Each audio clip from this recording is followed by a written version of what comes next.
자, 6월을 증인이라는 테마를 가지고 여러분과 말씀을 나누고 있습니다. 그래서 지난주에는 타협하지 않는 믿음을 갖고 있었던 다니엘 사자굴 사건을 여러분과 나누었습니다.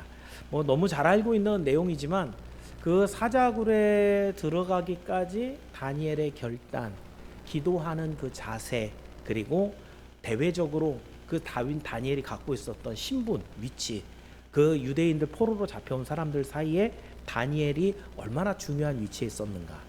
그 사람들은 더 많이 기도하고 더 분명한 신앙을 가지고 있어야 된다. 이런 얘기를 여러분과 나눴죠. 자, 이제 오늘은 신약으로 한번 넘어와 봤습니다. 사실 이 증인이라는 테마로 이제 여러 가지를 얘기할 수가 있는데 이번 달에는 증인들의 모습들을 한번 보려고 해요. 이 신약의 오늘 본문에 와서는 뭐 여러 명이 등장하는데 그 중에 3명, 아주 특징적인 3명입니다. 이 3명을 통해서 여러분과 나눌 건데요. 증인들, 즉 믿음 좋았던 사람들, 그런 사람들 이야기 들어보면 어떤 게 우리에게 감동해요? 저렇게 믿음 생활을 했네. 그 사람의 놀라운 결단과 수고한 일들을 보면서 나도 닮아야 되겠다, 이런 걸 하기도 하지만 잘 못한 사람도 있죠, 그죠? 그걸 보고는 경계, 저러면 안 되지. 그리고 반성, 나도 그런데. 이런 것을 통해 갖고 올바른 증인의 삶을 살아갈 결심을 하는 것도 상당히 중요한 이야기가 될 것입니다. 자, 오늘 본문에는 진짜 세 사람이 완전히 다른 엇갈리는 그런 모습을 봅니다. 세 사람 누구냐면 첫 번째 누가가 나오고요, 데마가 나오고요, 그 다음 맨 뒤에 마가가 나옵니다. 자, 이들은 다 하나같이 바울 옆에서 복음을 도왔던 사람이에요. 대충 나와서 예배 드리는 정도가 아니에요. 전도 여행을 다니면서 수고하는데 우와, 저 사람 최고, 이런 칭찬을 받았던 사람이라는 거죠. 그런데 엇갈렸다라는 표현을 제가 했죠, 그죠? 결말이 달랐다는 거예요. 어떤 동기가 있었습니다. 그럴 때마다 우리는 결정해요. 여러분이 선택합니다. 그리고 그 선택에 대해서 그 갈림길에 다른 길로 가요. 그 분기점이 될 만한 곳에 어떤 선택을 했느냐에 따라 더 신앙이 견고하게 하나님 앞에 정말 정금과 같은 믿음으로 올라가는 사람이 있는가 하면 그 결정의 순간에 내가 결정한 것 때문에 더 많은 타락과 하나님과 멀어지는 자리로 내려가 버리는 이런 차이가 발생한다는 거죠. 자, 오늘 그래서 이 세 사람의 다른 과정, 그리고 그 결말을 보면서 여러분은 나는 증인으로 어떤 결정을 할까? 여러분이 혹시 이 중에는 지금 어떤 결정을 해야 되는 그런 과정에 있는 분들도 있을지 모르겠어요. 근데 그 결정으로 인해서 어떤 결말이 내게 찾아올 수 있을까? 이것을 하나님의 지혜로 여러분이 분별해 보시고, 그리고 정말 시간이 지나서 후회가 없는 그런 결정을 통해 하나님 앞에 더 가까이 나가는 저와 여러분 모두 되기를 주님의 이름으로 축원합니다. 그래서 오늘 드리는 말씀 제목을 증인의 마지막 모습, 왜 그렇게 정했는지 맨 마지막에 제가 정리해 드릴 겁니다. 3가지로 세 사람을 살펴봅니다. 자, 첫 번째 볼 사람 누가는요, 시종이 여일하게 충성한 주의 증인입니다. 제가 시종이 여일하다 그랬더니 우리 이걸 타이핑하고 이제 정리하는 우리 청년이, 목사님이 여일이라는 단어가 맞는지요? 라고 예, 왜냐하면 요즘 우리 젊은이들은 한문을 안 배우기 때문에 무슨 말인지 모르잖아요. 그래서 보통 많이 쓰는 단어 시종일관, 그죠? 시종 처음과 끝이 일관, 한 가지를 통해 쭉 간다. 앞뒤가 같다는 얘기죠. 시종 여일, 예, 시종이 여 같다. 이게 하나같이 앞에하고 뒤가 똑같이 하나다. 이게 시종 여일이죠, 그죠? 자, 여기에 오늘 본문에 누가가 나오는데 11절에 한번 읽어볼까요? 11절만 같이 한번 읽어볼게요. 시작.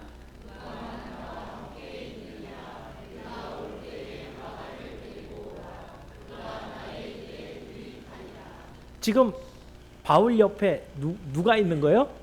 누가가 있는 거예요. 그죠? 항상 이름이 누가여서 질문하면 답이 같이 들어있습니다. 자, 중요한 것은 누가의 직업이 뭐였어요? 의사입니다. 지금 의사 그러면은 되기가 쉬워요, 어려워요? 왜 어렵죠? 여러 가지 일이 있어요, 그죠? 첫 번째는 돈을 잘 벌어요. 두 번째는 사회적으로 인정받아요, 그죠? 색시감은 어떤지 신랑감은 어떤지 의사 배우자라 그러면은 다들 그냥 환영을 하잖아요. 그죠? 당시에도 그랬습니다. 당시에도 웬만한 사람들은 의사가 될 수 없을 만큼 약간은 상위 계층에 있는 그런 사람이 의사였어요. 그러니까 누가는 어떤 사람이었다는 거예요? 예, 좀 상위 계층에 돈도 좀 벌 수 있는. 그런데 이 누가는 또 어떤 사람이었냐면 학식이 풍성했어요. 누가가 기록한 성경이 두 개가 있는데 하나는 누가복음이고 하나는 사도행전이에요. 다른 성경하고 이제 우리는 번역된 성경만 보니까. 그런데 원어 성경을 이제 목사는 정리하면서 이렇게 보잖아요. 그럼 사용한 문체, 자기가 사용하는 단어, 표현력, 우리가 흔히 얘기하는 문장력이라고 하죠. 그죠? 탁월합니다. 아, 이런 문장을 쓰는구나 하면서 이제 어떻게 보면 이것을 번역하고 이런 사람들한테는 야, 누가가 최고가 아닐까? 이 문장력에 있어서는 이렇게 평가를 받는. 그걸 문장력을 물론 타고나는 사람도 있어요. 근데 이 문장력을 어떻게 가진 거예요? 많이 배운 거예요. 의술뿐만 아니라 말을 하는 그런 방식에 있어서도 교양이 상당히 높았다는 거죠. 사회적으로도 어느 정도 지위에 있었던 것은 누가복음이나 사도행전을 서신입니다. 이거 편지거든요. 누구한테 보냈어요? 예, 데오빌로라고 하는 각하요 이렇게 하죠. 그죠? 총독급입니다. 이런 각하라고 하면. 그러면 로마의 관료 중 굉장히 고위 관료인데 이 사람한테 편지 보낼 정도면 잘 아니까 보내요? 잘 모르는 사람한테 막 보내요? 예, 지금같이 막 이메일 뭐 이렇게 막 그 스팸으로 보낼 수 그런 때 아닙니다. 그죠? 아는 사람이 아니면 받지도 않아요. 근데 이 사람하고 친분이 있다는 건 사회적으로 어느 정도 인정받는 자리에 있었던 사람이에요. 그런데 이 누가가 누구랑 같이 다녔어요? 바울이랑 같이 다녔어요. 언제 바울과 같이 다녔냐면 2차 전도 여행을 할 때 초반에 그때 누가가 같이 가게 됩니다. 근데 그 2차 전도 여행에 다니기 시작하면서부터 누가는 거의 그림자처럼 바울과 같이 있어요. 거의 떨어져 보거나 뭐 따로 이렇게 활동을 하는 이런 적 없이 이 누가복음이나 또는 여러분 사도행전을 보면 그때부터 우리가 맨날 바울이 있는데 우리가 그랬으면 거기 누가 있는 거예요? 누가가 있는 거예요. 우리가라고 하면 누가가 지금 쓰고 있거든요. 그러면 바울과 내가 이 얘기예요. 그러니까 항상 바울 곁에 있었는데 특히나 이게 왜 그랬냐면 바울이 육신에 연약함이 있었어요. 눈도 좀 안 좋았고요. 일설에는 이제 학자들의 주장 중에서는 간질발작하는 것이 있지 않았겠느냐 이런 얘기도 합니다. 그러니까 육체로서 봤을 때 되게 흉한 것들이 있어서 옆에서 항상 의사가 있으면서 도와주면 바울로서 어떻겠어요?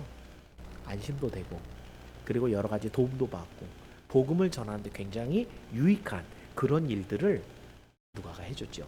근데 뭐 자기가 전공 분야니까 뭐 그 기술적인 거라 뭐 해줄 수도 있지 뭐라고 생각할 수 있지만 바울이 가는 곳은 어디든지 따라가는데 어디까지 따라가요?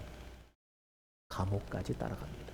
여러분 친한 사람이 있어갖고 같이 따라다니고 이러는데 감옥까지 혹시 따라가 본 적은 별로 없죠, 그죠? 예. 1차 감옥에 들어갔을 때 그때 여러분이 알고 있는 옥중서신 4권을 썼을 때 그때 감옥은요 약간은 그래도 가택연금을 당했던 심각하지 않은 감옥이었어요. 그러니까 거기 있는 거는 얼추 나도 거기 있겠네 있을 수 있겠네 하는데 지금 본문은 어때요? 누가만 나와 함께 있다. 여기 지금 어디예요? 장소가 감옥이에요. 로마 감옥입니다. 근데 이 감옥은 진짜 감옥이에요. 지하에 톡을 같이 해갖고 축축하고 불도 없고 어두운데 그런데 거기다 지금 상황이 어때요? 기독교가 박해가 시작돼 갖고 바울의 사형이 거의 확정적인 상황이에요. 위험한 거야? 안 위험한 거예요? 그러면 그 주변에 있는 사람들도 혐의가 인정되면 어떻게 된다는 거예요? 똑같이 죽는 거예요. 그럼 거기에 같이 감옥에 있다라는 얘기는 그 사람도 위험할 수 있다는 거예요? 없다는 거예요? 그런데 거기 있는 거예요. 누가의 신앙이 참 대단한 그리고 증인의 삶을 살았다고 얘기하는 것은 복음을 전하면서 사람들한테 이런 병 고쳐줘서 감사해요. 귀신 내쳐서 감사해요. 내가 예수 믿게 돼서 너무 감사해요. 이런 감사를 받고 즐거움을 누리는 그런 잘뿐만 아니라 내가 어려움을 당하고 손해를 당하고 심지어 생명을 잃을 만한 상황인데도 나는 예수 증인으로 바울과 그 자리를 같이 하는 이 시간들을 처음부터 끝까지 시종이 유일하게 했던 사람이 바로 누가였다라는 얘기죠. 여러분, 시간이 지난 다음에 지금 사람들은 누가의 행동을 어떻게 평가를 할까? 제가 그래서 여기다 그렇게 썼어요. 시종이 여일한 하나님의 증인의 삶을 살았다. 어떠한 위험이 있어도 어려움이 있어도 도망가지 않는 사람, 똑같은 거죠. 또 자기의 학식과 배경으로 교만하지 않고 하나님의 말씀을 위해 열심히 섬겼던 사람, 그리고 모든 것을 동원해서 주 예수 그리스도를 증거하는 일에 헌신했던 사람, 이 사람 누가다. 세상 사람들은 지금 그렇게 평가합니다. 그런 성실함이 있었기 때문에 혹시 여러분이 성경을 읽다 보면 특히 은혜가 많이 되는 성경이 여러분에게 혹시 있습니까? 66권이나 있잖아요. 그죠? 그 중에서 난 이 대목을 읽을 때마다 눈물이 나. 안 읽어본 사람은 없어요. 그런 거. 읽어본 분들 중에 성경을 어느 구절만 읽으면 그냥 눈물이 펑 터지는. 근데 그 중에서 참 마음이 꽂혀갖고 나는 이 성경만 읽으면 난 너무 은혜가 돼. 혹시 여러분에게 어떤 성경이 있나요? 많은 분들이 누가복음과 사도행전을 꼽습니다. 그 누가복음 안에는 그 병에 대한 아주 실질적인 묘사와 함께 제가 누가복음 보고 많이 은혜를 받는, 저도 전공 분야가 그쪽이잖아요. 그러다 보니까 그런 질병과 관련해서 도무지 이룰 수 없는, 의사가 치료할 수 없는 그것을 고치시는 예수님, 그런 부분과 또 대표적으로 탕자의 비유 나오는 그런 구절에 우리를 기다려주시는 아버지 하나님의 끝없는 사랑, 이런 것들이 우리에게 넘치는 은혜를 주죠. 그죠? 누가 기록했어요? 누가가. 사도행전의 그 역동적인 상황들, 놀라운 하나님의 복음의 부흥의 역사, 교회가 세워지고 하나님의 구원이 정말 거침없이 승리를 이뤄가는 그 모습들을 보면서 위로를 받을 때 그 사도행전을 누가 써요? 누가가 썼다고요. 하나님은요, 당신이 사랑하는 자에게 더 큰 복을 줍니다. 누가를 얼마나 하나님이 사랑했으면 성경 아무나 기록할 수 있어요? 성경 어떻게 기록해야 돼요? 성령이 감동해야 성경 기록할 수 있어요. 내가 쓰면 절대 성경 될 수 없거든요. 하나님께서 누가를 얼마나 사랑하시고 인정했으면 그에게 감동을 줘서 뭐 한 장짜리 성경도 아니에요. 예수님의 일대기를 자세하게 기록한 누가복음을, 그 이후에 교회가 어떻게 하나님의 복음을 이루어가는 이 신약 성경의 유일한 역사서인 사도행전을 기록하게 한 누가, 하나님께도 인정받았다는 거죠. 그리고 후세 사람들도 야, 누가복음을 보면 난 너무너무 은혜가 돼. 사도행전의 말씀은 나에게 능력과 힘을 줘. 이런 평가를 할 수 있는 그 영광의 자리에 누가를 세워놓으신다는 거예요. 그렇다고 한다면 여러분, 이처럼 시종이 여일한 신앙생활을 하는 사람이 받는 복. 지난주에 제가 그런, 요즘 제가 설교를 많이 해서 언제 한지 설교인지 잘 모르겠어요. 예. 근데 제가 하면서 그런 얘기를 드리죠. 로마 카톨릭 시대에 왕이나 군주들은 세례를 언제 받았어요? 죽기 전에. 왜요? 세례 받고 나면 죄를 지면 안 됐었거든요. 그때 당시 교리로는. 그러니까 지을 죄 다 짓고 놀고 싶은 거 다 놀고. 천국은 가고 싶어요? 안 가고 싶어요? 가고 싶어요. 그러니까 언제 세례를 받아요? 죽기 전에. 시종이 여일한 거예요? 아닌 거예요? 하나님이 좀 기뻐하는 믿음일까요? 별 볼 일 없는 믿음이에요. 이게 참 웃기는 믿음이거든요. 그런데 오늘날 현대인들은 그런 믿음을 사모합니다. 시종이 여일한 믿음을 갖고 있는 것에 대한 프라이드가 없어요. 에이, 다음 주도 있는데 내년에 잘하면 되지. 시종이 여일한 믿음이 주는 우리 하나님의 칭찬은 바라볼 줄 모르고, 그 시종이 여일한 믿음을 우리 하나님이 얼마나 기뻐하는지 그건 모르고, 오늘 여러분의 믿음의 삶을 우습게 여긴다 이거죠. 오늘 우리가 예수 증인을 보면서 발견할 거, 오늘 우리가 날도 좋잖아요.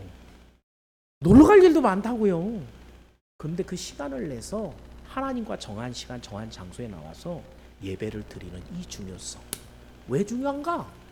시종일 여일한 그 믿음을 우리 하나님이 기뻐하시니까 그것을 믿음으로 드러내는 거죠.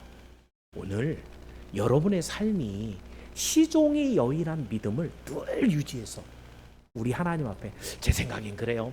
제가 줄 건 아니라서 이건 제 생각이에요.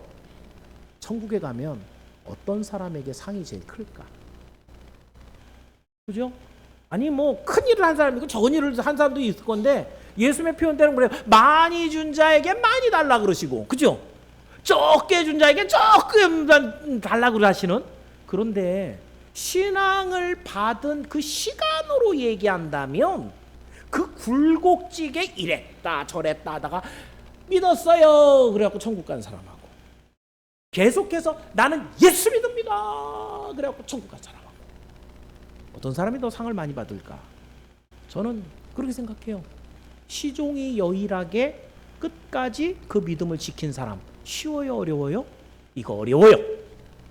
그렇기 때문에 하나님께서 더 큰 칭찬과 상을 주시게 분명하다, 제 생각입니다.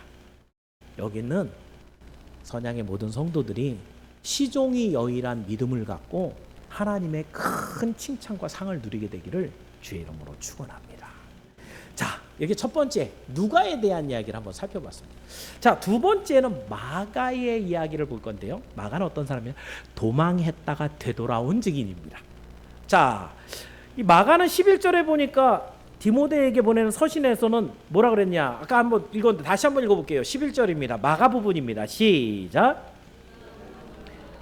자, 여기 있는 것만 읽어봐 주세요. 있는 거 시작.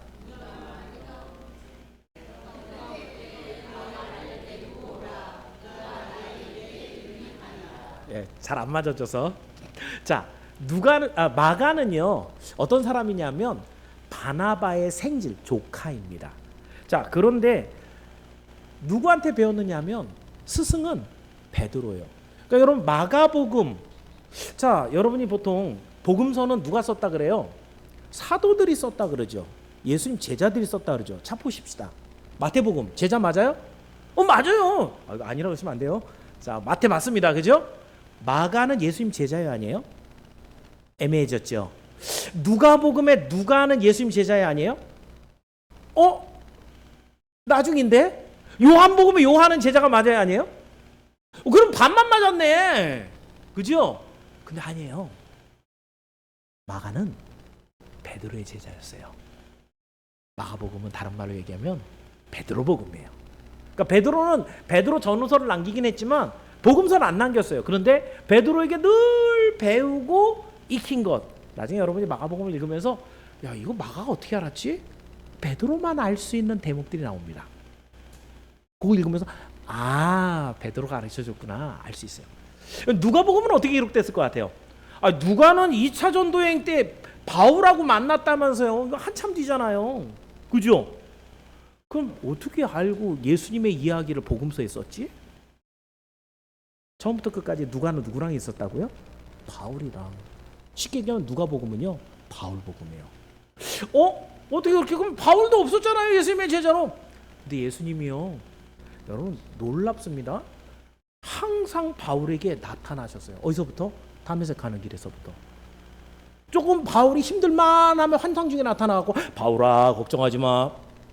내가 말로 할 수 없는 신비한 것을 봤는데 거기에 올라가서 사람이 과히 말로 할 수 없는 아름다운 소리를 내가 들었다. 누구에게 지금? 바울이 그런 환상을 들었다는 거요. 하나님께서 예수님께서 친히 오셔갖고 자기에게 말씀 주셨다는 걸 얘기하고 있어요. 얼마나 많이 얘기하셨을까? 바울이 그거 잘 기록 안 해요. 왜요? 자기 자랑이 될까 봐.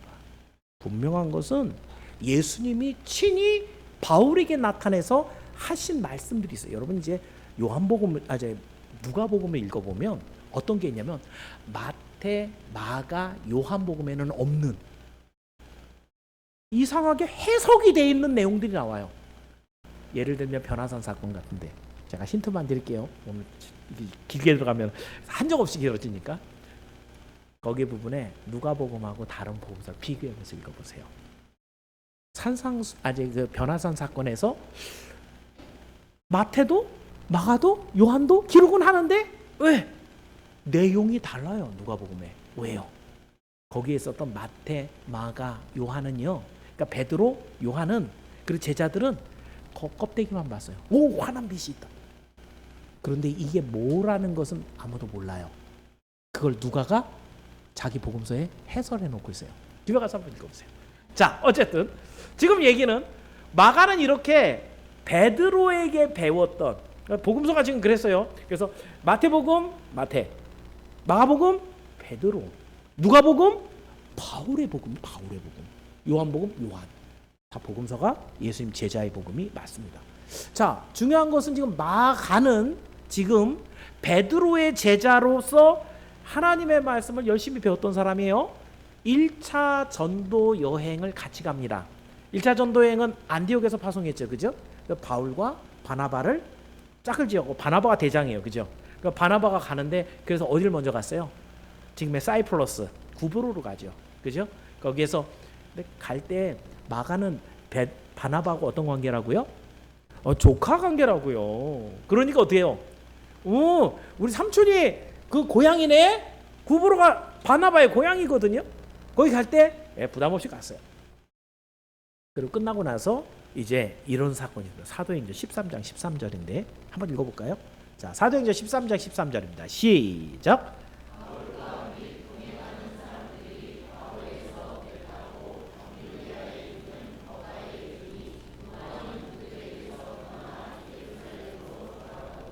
여기 바보라는 곳은 사이프러스 그 구브로의 이쪽 항구예요. 거기서 배 타고 이제 밤빌리아라고 하는 넓은 데에 이 버가라는 곳에 도착합니다. 그러면서 여기 요한이 누구예요? 마가 요한이에요. 그 마가를 요한이라고 불렀었습니다. 그런데 이 요한이 어떻게 했어요? 그들에게서 떠나 예루살렘으로 돌아가고, 이 떠난 게 사실은 굉장히 부정적인 단어입니다. 그러니까 상황에서 부정적인 의미예요. 왜냐하면 이 버가에서부터 이 바나바와 바울이 어떤 결정을 내렸냐면, 지금 터키예요, 거기가. 그래서 거기에 지금의 토레스 산맥이라고 있어요. 산맥 이렇게 넘어가면 비시디아 안디옥으로 가고 이고니온 더베 이렇게 가게 돼요.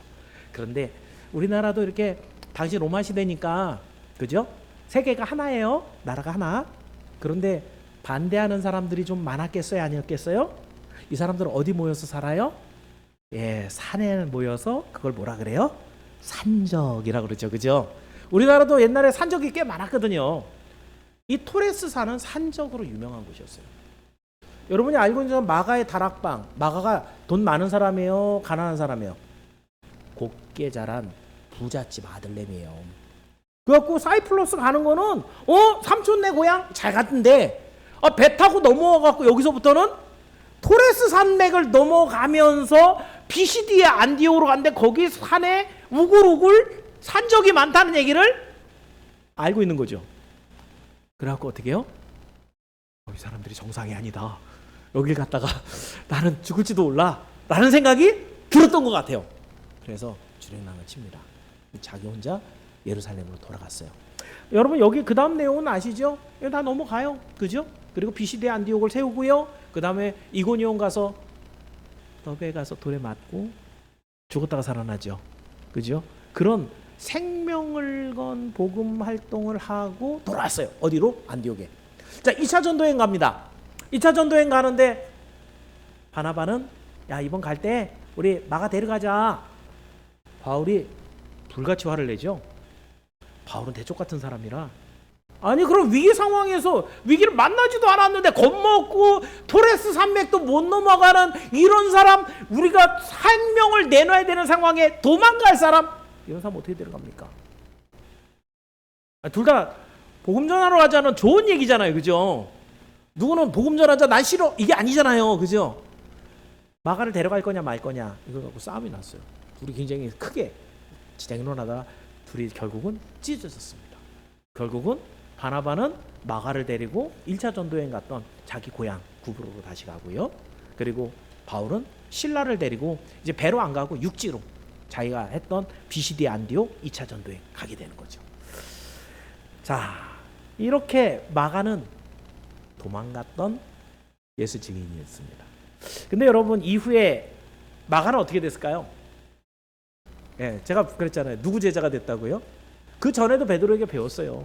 그런데 바나바를 따라다니면서 하나님의 말씀을 삶 속에 훈련하며 연단했을 거예요. 아마 바나바가 권위자라 그러죠. 권위를 드러내는 사람이 아니라 위로를 권하는 사람이란 뜻이에요. 온유한 사람이란 얘기예요.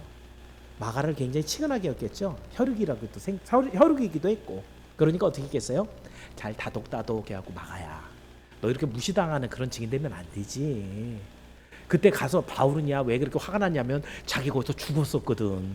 근데 하나님 살려놔 그거. 마가야 걱정하지 마. 예수님 믿는데 열심히 믿으면 돼. 아마 바나바는 그렇게 가르쳤을 것 같아요. 그러니까 마가가 어떻게 됐을 거예요?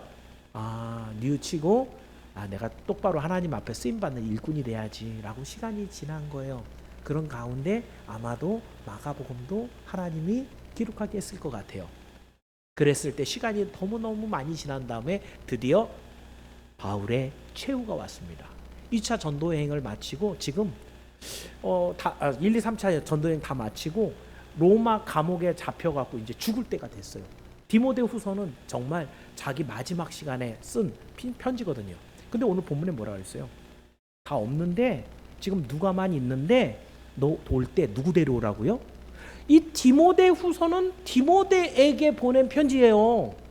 디모데후서를 받을 때 디모데는 당시에 에베소 교회에 있었어요. 거기 담임 목사님이었다고요. 그런데 그 에베소에 아마도 근처에 마가가 있었을 것 같아요. 그래서 마가를 네가 데리고 와. 왜 데리고 오래요? 오늘 여러분 본문에 마가 왜 데리고 오래요? 그가 나의 일에 바울의 인정을 받은 거예요. 마가는 도망가는 그런 일꾼이었는데 나중에 바나바를 통해서 변화돼서 하나님이 쓸만한 유익한 내 일에 유익한 일꾼이 됐어. 바울마저도 인정하는 변화가 생긴 것이죠. 제가 오늘 오후 설교가 약간 좀 인내에 대한 얘기가 좀 나오는데 제가 처음 인트로가 그거예요. 제가 제일 못하는 것 중에 하나가 기다리는 거예요. 제 성격이 진짜 급해요. 근데 기다려줘야 됩니다. 하나님께서 사람을 빚어가는 시간들은 다 달라요. 한마디 콕 찔러갖고 부르륵 하나님의 일꾼으로 만들어지는 경우도 있지만 말하고 다독거리고 기다려주고 시간 지나서 천천히 만들어지는 사람도 있어요. 네, 성격이 저같이 그냥 급하고 참지 못하는 사람 제가 그랬었어요. 그러면 일꾼을 못 기릅니다. 기다려줘야 돼요. 바울이 시간이 지나면서 아마 이 부분 회개했을 것 같아요. 바나바하고 싸웠을 때 그 장면에서는 바울의 말이 맞아요. 그런 사람은 어떻게 그렇게 힘들고 어려운 생명을 오가는 곳에 데려간단 말입니까? 그런데 시간이 지나서는 누구 말이 맞아요? 바나바의 말이 맞은 거예요. 하나님의 역사를 기대하고 충분히 기다리면서 이 사람을 잘 양육해서 하나님의 일꾼으로 돌아왔을 때 마가는 바울의 일에 유익하다. 마가 좀 데려와. 마가가 나를 도와줘야 돼 이제 라고 하는 그런 인정받는 사람. 그래서 마가를 역사는 어떻게 기록할까요? 비록 겁이 많고 연약한 믿음을 갖고는 있었지만 결국에는 이 모든 것을 극복하고 연단되어서 감옥에 갇힌 바울에게 정말 요긴한 하나님의 일에 멋지게 사용된 하나님의 사람이라고 성경은 우리에게 말해줍니다. 그렇다고 한다면 여러분, 우리 자신 한번 돌아보세요. 난 바울같이 그냥 죽으면 죽으리라 이런 결단은 아직 없어요. 아니 그 누가처럼 바울이 간다 그러면 나도 감옥에 갇히는 걸 거야. 이런 자신은 아직 없어요. 아마 거의 대부분의 성도들이 그런 마음일걸요. 그렇지만 성경은 이렇게 얘기합니다. 지금 나에게 목숨도 아깝지 않게 정말 순교까지 감당하면서 주의 복음을 전하겠다라고 하는 그 결단이 내게 없을지라도 우리는 예수 증인의 삶을 목표로 살아가는 거예요. 얼마나 시간이 걸릴지는 몰라요. 근데 하나님이 여러분을 빚어가실 거예요. 혹시 여러분 중에서는 누구한테 얘기할 수 없는 복음을 배반하고 타협해서 멀리 도망갔다가 겨우겨우 돌아와 계시는 분도 있을지 몰라요. 나는 이미 틀렸어. 내 인생은 그런 인생이야 라고 생각하고 있는 분이 혹시 있을지도 몰라요. 그렇지만 오늘 성경은 뭐라 그래요? 그렇게 돌아온 사람도 우리 주님이 잘 연단해서 증인으로 만들면 주님의 일에 유익한 사람으로 하나님이 사용하신다. 마가를 통해 그렇게 말씀하신다는 거예요. 그렇다고 한다면 여러분, 우리가 할 일은 계속해서 예수 증인의 삶을 소망하며 결단하며 준비하는 일입니다. 이미 하나님 앞에 쓰임을 받고 있는 여러분들은 주변에 있는 아직 연약한 자들을 많이 기다려 주시고, 그리고 지금 마음속에 갈팡질팡 내가 하나님을 더 믿을까? 에이, 요만큼면 됐어 라고 하는 갈림길에 결단을 주저하고 있다면 주저하지 마세요. 하나님을 믿는 일에 더 많이 마음을 두세요. 그랬을 때 예수 증인이 됩니다. 기억하셔서 마지막에 예수 증인으로 인정을 받는 유익한 하나님의 그릇들이 되길 주의 이름으로 축원합니다. 자, 이제 마지막, 점점 분위기가 어때요? 이제 점점 조금씩 내려가고 있는데 마지막에 바라볼 사람은 데마입니다. 이 데마는 예수 증인의 자리를 버리고 도망한 사람입니다. 자, 데마에 대해서 살펴봅니다. 성경에 데마라는 이름은 모두 3번 나와요. 근데 데마가 어떤 일을 했다는 거의 없어요. 어떤 경우에 나오냐면 바울이 편지 보낼 때 자기만 보내는 게 아니에요. 편지 보내면서 야, 내가 누가랑 실라랑 데마랑 같이 있어. 너희들 누가랑 실라랑 데마한테 문안해, 안부 전해. 우리가 실라가 누가가 데마가 안부 전하느니라. 같이 전한단 말이죠. 그러면서 이름이 같이 있어요. 즉 뭐라는 거예요? 데마는 뭐 한 사람이에요? 바울과 늘 같이 있었던 사람이에요. 그러니까 잘한 거예요, 잘 못한 거예요? 잘했죠, 그죠? 항상 서신서마다 데마가 나와 같이 있다, 데마가 문안한다 라고 얘기했단 말이에요.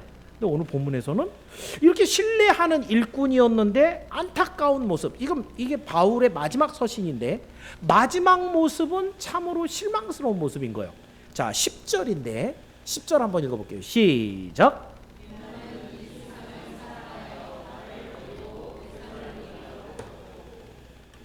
무슨 일이 있었던 거예요? 한 번도 데마에 대해서 이렇게 부정적으로 나온 적이 없었는데 마지막 순간에 데마가 어떻게 했대요? 세상으로 가버렸대요. 말을 그렇게 썼지 우리가 표현하면 뭐 한 거예요? 도망간 거예요. 자, 지금 상황이 어떤 경우예요? 아까 제가 얘기 드렸죠. 2차 감옥. 바울 옆에 누가가 있다라는 것?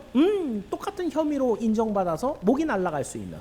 바울은 이 로마 시민권을 갖고 있어서 십자가형은 아니었고요.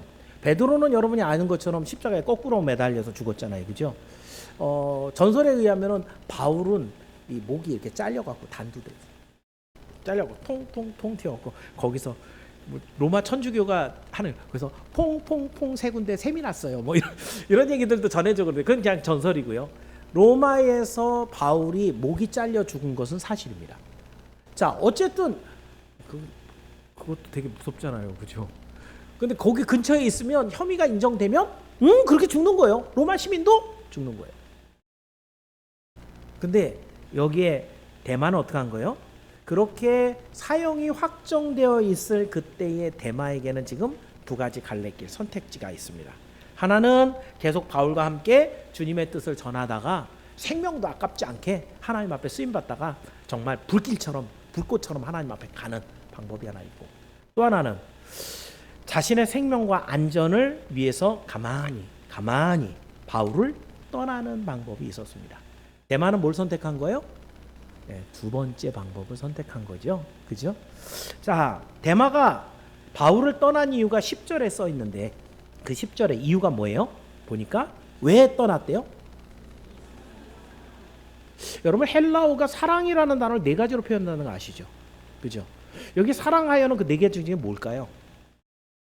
아가파오입니다. 아가페예요. 예수님이 베드로에게 물었잖아요. 베드로야, 네가 나를 사랑하느냐? 이 사람들보다 나를 더 사랑하느냐? 그랬을 때 예수님의 질문은 아가페로 물어보거든요. 근데 베드로가 3번이나 예수님 부인하고 난 다음에 아가페로 대답해요, 못해요?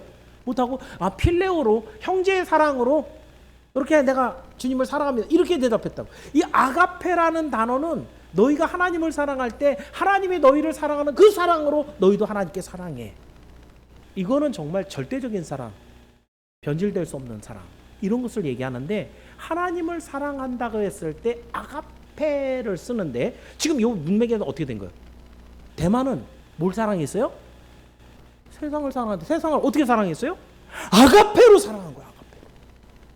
이게 하나님의 평가거든요. 바울이 서신서를 쓰지만 이 서신서도 역시 성령의 감동함 속에 썼단 말이에요. 단어 하나를 선택할 때도 하나님께서 선택한 대로 그게 쓰여지게 돼 있단 말이죠.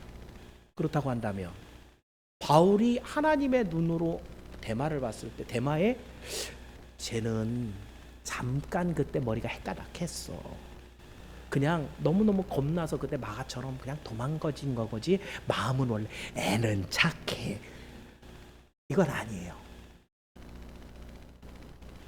하나님이 보실 때 데마는 어떤 거예요? 지금까지 바울을 따라다녔던 모든 것에 헌신하고 충성하며 복음을 전하는데 쓰임받았지만 그 마음 중심에 뭐가 있었다는 거예요? 세상을 아가페로 사양했던 모습이 있었던 거예요. 그 바울이 얘기하는 거예요. 세상을 사랑해서 나를 떠나라. 이 위기를 도망가 버렸다. 우리로서는 사실은 충분히 이해가 갈 만한 상황이라고 여겨지지 않습니까? 아유, 나 같아도 죽는다 그런다면 나도 잠깐만요, 그리고 도망갔다가 나중에 좀 여유가 되면은 그때 복음 전하면 되지. 우리도 그렇게 생각하기 쉽잖아요. 지난주에 다니엘 이야기처럼 그 왕의 법령이 떨어진 것을 알면서 한 달만 참으면 되는데, 한 달만 창문 닫으면 되는데, 한 달만 숨어서 하면 되는데, 왜 하던 대로 창문 열고 소리 질러가면서 그 시간 정한 대로 하루에 3번씩 꼭 고지고대로 그렇게 하나님 앞에 기도하다가 사자굴에 들어가고야 마냐 이거죠. 지난주 얘기 드렸습니다. 그죠? 그렇게 할 수밖에 없었던 상황, 다니엘이 거기에 생명을 걸어야 됐던 그 상황, 대만은 이 구약 성경을 알았을까요? 몰랐을까요?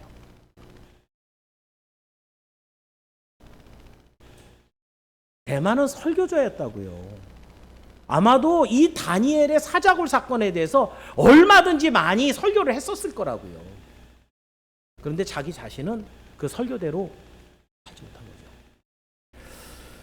거죠. 그래서 대만은 세상을 사랑하기를 목숨을 바칠 만큼 뜨겁게 사랑해서 바울을 떠나 데살로니가로 가버렸다. 결국 대만은 기독교 역사에서 어떻게 평가를 받아요? 처음과 중간은 참 좋았는데 끝이 좋지 못했던 대표적인 인물로 꼽히는 사람이 바로 데마입니다. 그럼 목사님 그렇게 단언해오고 마가처럼 돌아올 수 있지 않을까요?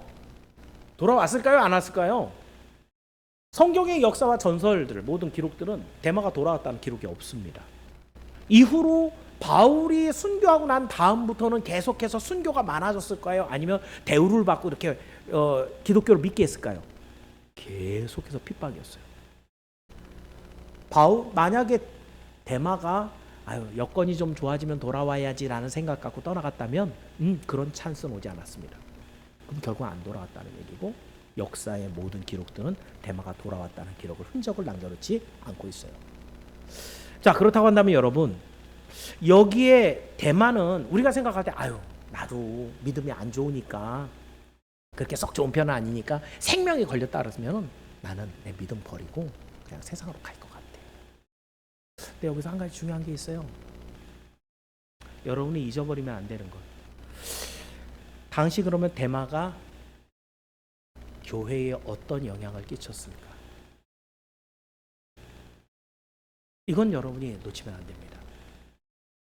데마는 늘 바울과 함께 다녔어요.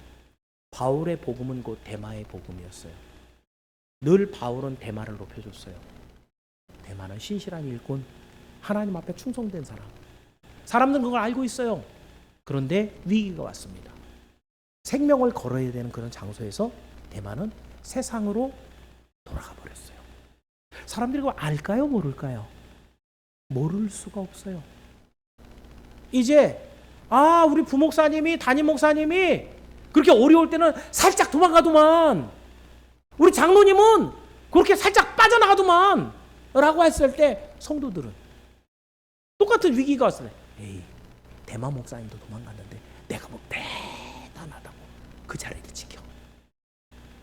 어마어마한 배도와 그 핍박 속에 복음을 버리고 세상으로 돌아가는 많은 사람들이 생겼는데, 이 사람들은 왜 그렇게 생겼는가?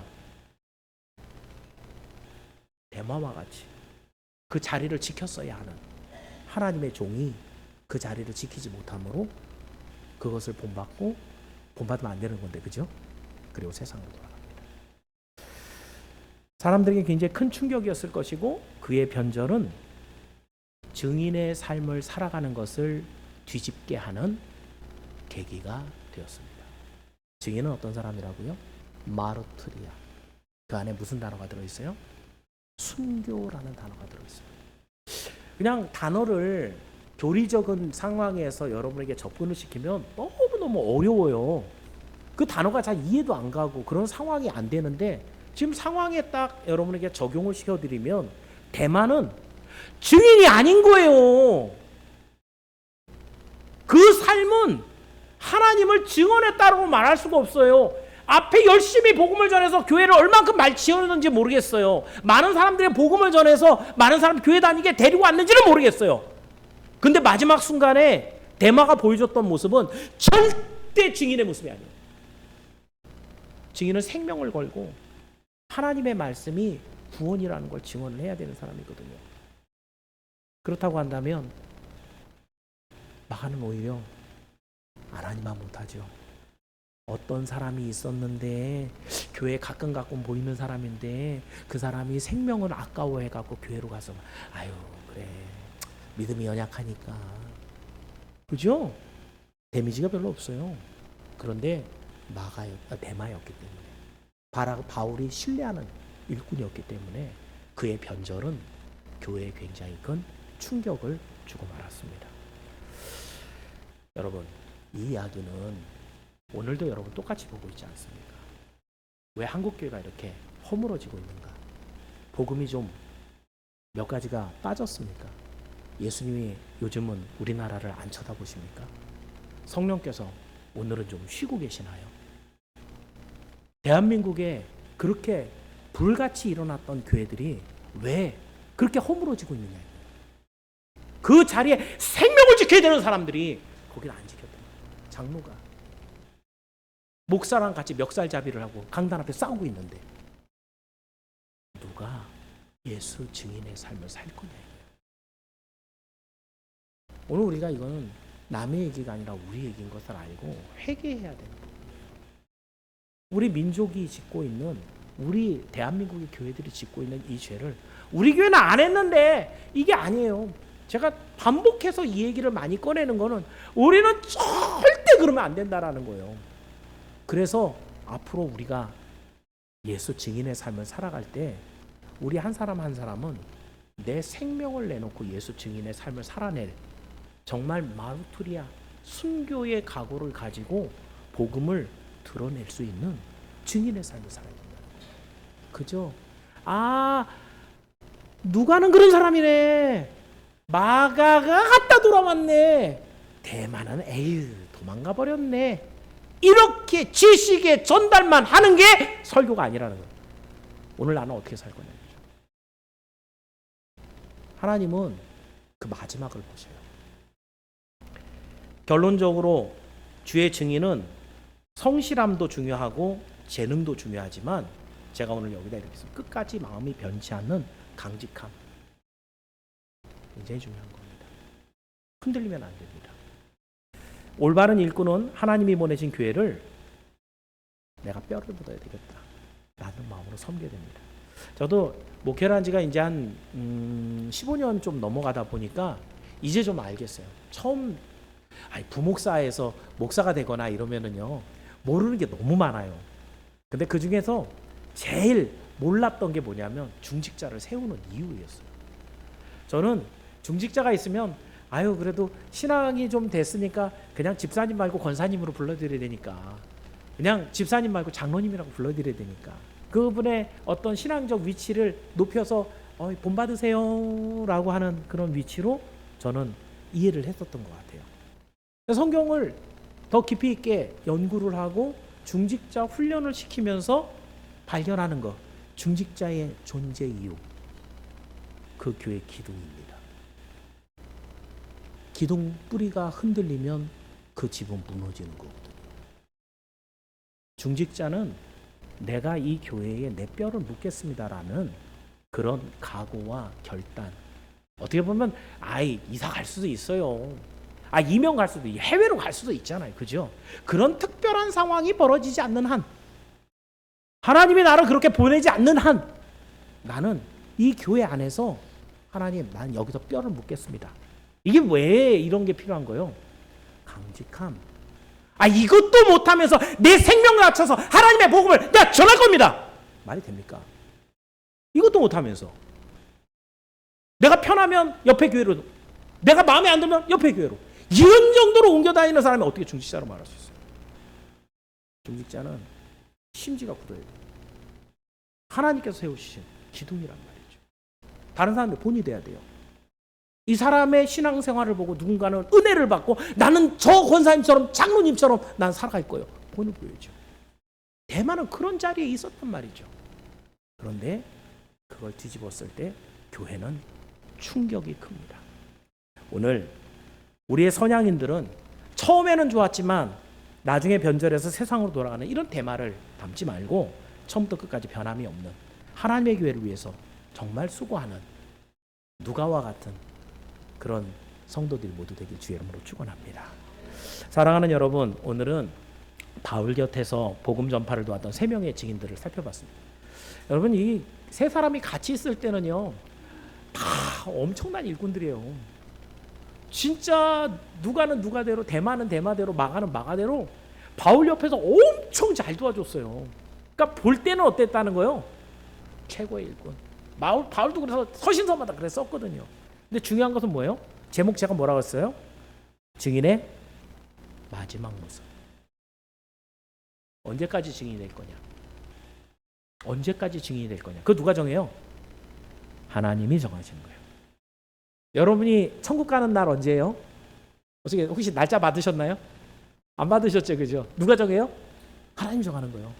내 마음대로 가고 싶다고 가는 게 아니죠, 그죠? 증인이 되는 날 언제까지? 주님 부르시는 날까지, 그죠? 그러면 주님이 너는 그 날까지 증인해 정해 주신 거예요. 여러분의 생명의 시간은 여러분이 수를 누리는 시간이 아니고 여러분이 증인으로서 버텨내야 되는 시간인 거예요. 하나님 앞에 증인으로 부름을 받은 그 시간을 끝까지 감당하라고 주신 시간들이 바로 여러분의 생명의 시간들이에요. 그렇다고 한다면 여러분, 오늘 한 사람 한 사람 누가는 처음부터 끝까지 주의 일에 충성한 시종이 여일한 그런 증인이었어요. 마가처럼 실수할 수 있어요. 도망갔다 올 수 있어요. 도망갔다 와서는 어떻게 했어요? 하나님 앞에 붙들려서. 마가는 어렸었거든요. 어떻게 보면 그 다음에 돌아와서 충성한 시간으로 보면 이건 이제 바울의 시선에서 보니까 그렇죠. 바울이 만약에 돌아온 다음부터 마가를 봤으면 어땠을까요? 그죠? 그럼 마가도 뭐가 돼요? 시종이 여인아. 제가 하고 싶은 말이 뭐예요? 예수 그리스도를 믿고 돌아온 다음부터는 정신을 차려야 된다는 거예요. 열심을 다해서 하나님 앞에 증인의 삶을 살아야 된다는 거예요. 무늬만 비슷하게 갔던 대마. 사람들에게, 목사에게 충성된 일꾼입니다. 박수는 받는데 드러납니다. 언제? 마지막 순간에. 주님의 눈을 피할 수 없어요. 우리 주님은 그 안에 나를 사랑하는지 세상을 아가파우하는지 아신다 이거죠. 그래서 그것을 드러내시는 거예요. 대만은 하나님 앞에 갈 수가 없어요. 그 믿음을 가지고. 신앙은 결단입니다. 어쩌다가 교회 나와서, 어쩌다가 예수 믿어서 그냥 어영부영 교회에서 천국 가는 사람은 아무도 없어요. 왜요? 천국 그렇게 쉽게 들어갈 수 있는 곳이 아니거든요. 너무 우리가 쉽게 예수 믿으면 천국 갑니다. 예, 틀린 말 아니죠. 맞는 말이죠. 예수를 믿는다는 게 얼마나 힘든 일인데요. 결단이 없으면 예수가 믿어지지가 않거든요. 여기에 여러분 한 가지 꼭 기억할 것, 증인에게 가장 중요한 요소, 끝까지 버텨내는 것입니다. 혹시 여러분의 오늘 삶 속에 예수를 믿지 못할 만한 여러 가지 요소들이 있을 거예요. 너무 바빠, 그죠? 예수 못 믿게 핍박하는 가족이 있어요. 내가 성향상 지루해서 저 김동현 목사가 하는 저 설교는 너무 길어갖고 내가 오늘은 도무지 앉아있을 수가 없다 라고 할 수도 있어요. 신앙은 뭐라고요? 버텨내는 거예요. 버텨내는 거예요.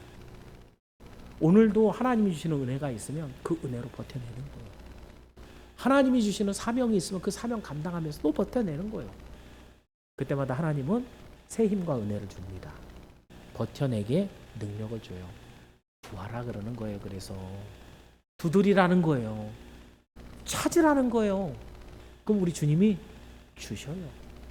이걸 오늘도 믿고 나아가면서 주님이 인정하시는 진짜 주의 증인이 되되 언제까지? 마지막까지 주의 증인이 돼서 천국에서 주님의 은혜와 사랑을 누리는 저 여러분 모두 되기를 주의 이름으로 축원합니다. 기도합니다.